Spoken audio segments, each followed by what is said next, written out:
Hello student, welcome back to my channel Master Classes. My name is Talib और आप देख रहे हो Master Classes YouTube channel. Class 10th की मैथ्स का चैप्टर नंबर 13 है, पृष्ठीय क्षेत्रफल और आयतन। आज उसकी प्रश्नावली 13.1 यानी 13.1 हम स्टार्ट करेंगे पहले सवाल से। क्लास 10th की मैथ का है। हमने इसके पहले की क्लास में सारे के सारे फॉर्मूले थोड़े से 10 मिनट के, मात्र 10 मिनट के वीडियो में जितने भी इस चैप्टर में यूज होने वाले फॉर्मूले हैं उन सब की लिस्ट आपको दे दी थी। बहुत अच्छे से उसको समझाया भी था कि कौन कौन सा फॉर्मूला क्या क्या करता है, किस किस का है। मैंने फिगर बना के बाकायदा बहुत अच्छे से पढ़ाया था। 10 मिनट की है वो, लेकिन बहुत काम का था। आप उसको ज़रूर देख के आएँ, उसको बिना देखे मत आना यहाँ पे।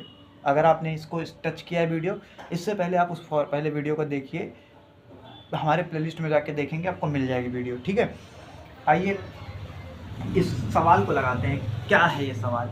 देखो, दो घनों जिसमें से प्रत्येक का आयतन 64 सेंटीमीटर क्यूब है। आयतन की यूनिट सेंटीमीटर क्यूब, सॉरी, आयतन की यूनिट क्यूब में होती है हमेशा, इसीलिए हम उसको हमें जो है क्यूब में दिया है। दो घनों जिसमें से, अरे थोड़ा सा शोर हो रहा है बाहर। देखो, मेरे पास माइक नहीं है, बहुत जल्द माइक ले लूँगा मैं। अभी आप थोड़ा कॉपरेट करिए। दो घनों जिसमें से प्रत्येक का आयतन 64 सेंटीमीटर क्यूब है। देखो, एक घन ये है, एक घन ये है। ये दोनों घन टाइप का है कि नहीं? आपने पिछली क्लास देखी होगी, आपको याद होगा घन ऐसे बनता है जो एकदम बराबर रहता है, शेप का रहता है। थोड़ा कम सही बनाए, आप अच्छा बनाइएगा। दो घनों जिसमें से प्रत्येक का आयतन 64 सेंटीमीटर क्यूब है। इसका आयतन 64 सेंटीमीटर क्यूब है, इसका भी आयतन 64 सेंटीमीटर क्यूब है। के संलग्न फलकों को मिलाकर इनके इसको दोनों को ऐसे, इन दोनों को मिलाया गया है। इसको इसमें, इसको इसमें ऐसे मिला दिया गया, तो ये फॉर्म हो गया, ऐसा बन गया। मिलाकर एक ठोस बनाया जाता है। तो जब अज्यूम करो इन दोनों घनों को मिलाया जाएगा तो इस तरीके से बनेगा एक बड़ा सा घनाभ। दो घनों को बराबर बराबर घनों को बराबर आयतन वाले घनों को मिलाया गया तो एक बड़ा सा घनाभ बन गया। ठीक है, इससे प्राप्त घनाभ का पृष्ठीय क्षेत्रफल, हमें इसका पृष्ठीय क्षेत्रफल निकालना है। लेकिन उसके लिए मुझे इसकी लंबाई चौड़ाई ऊंचाई पता करनी पड़ेगी भाई। देखो, इसकी लंबाई चौड़ाई ऊंचाई आराम से, पहले मैं एक काम करता हूँ, इसकी पता करता हूँ कि इसकी, क्योंकि चारों तरफ की ये घन में चारों जो होती है, अगर एक एक साइड ए है तो सभी साइड ए हो जाएंगी, सारी साइडें बराबर होती हैं।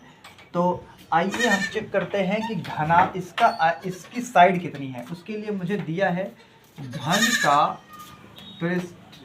का आयतन दिया है मेरे को। घन का आयतन जो होता है वो होता है ए क्यूब, यानी कि अपने को ए क्यूब की वैल्यू दे रखी है 64 सेंटीमीटर क्यूब। ये ए क्यूब की वैल्यू हमें गिवन है। हमें तो ए की वैल्यू चाहिए। अगर ए की वैल्यू चाहिए तो 64 का क्यूब करना पड़ेगा, क्यूब रूट करना पड़ेगा। जब भी क्यूब उधर जाता है तो क्यूब रूट बना लेता है। और आपको याद होना चाहिए 64 को ऐसे 3 टुकड़ों में तोड़ना है कि 64 आए मल्टीप्लाई में। 4 मल्टीप्लाई 4 मल्टीप्लाई 4, देखो बराबर बराबर 3 टुकड़े में ऐसा तोड़ा गया है कि 64 ही आए। 4 चौक 16, चौको 64। अब तीनों पेयर, क्योंकि 3 आगे ये क्यूब रूट है, इसलिए क्यूब रूट में 3 पेयर निकालते हैं। तो ये 3 पेयर बाहर आएंगे तो एक 4 बचेगा, यानी कि इसकी एक साइड हो जाएगी 4। इसकी एक साइड 4 है, तो यानी कि सारी साइडें 4 हो जाएंगी। फिर ये 4 है, ये 4 है, ये 4 है। इसकी लंबाई चौड़ाई ऊंचाई 4 है। तो इन दोनों को जब मिलाया जाएगा तो ये 4 तो ये भी 4 है। ये 4 और ये 4 दोनों मिलेगा तो इसकी लेंथ हो जाएगी 8, लेकिन इसकी ऊंचाई 4 ही रहेगी और चौड़ाई भी 4 ही रहेगी। अब इसका पृष्ठीय क्षेत्रफल निकालना है। घनाभ का पृष्ठीय क्षेत्रफल, इसका फॉर्मूला क्या होता है?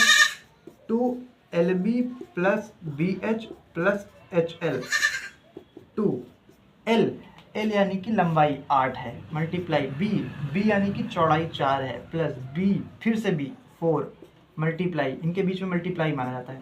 B फिर से H 4 है, प्लस फिर H 4 है, मल्टीप्लाई L 8 है। अब इसी को सॉल्व कर देंगे, पृष्ठीय क्षेत्रफल आ जाएगा 2 8 चौक 32 प्लस 4 चौक 16 प्लस 4 8 32।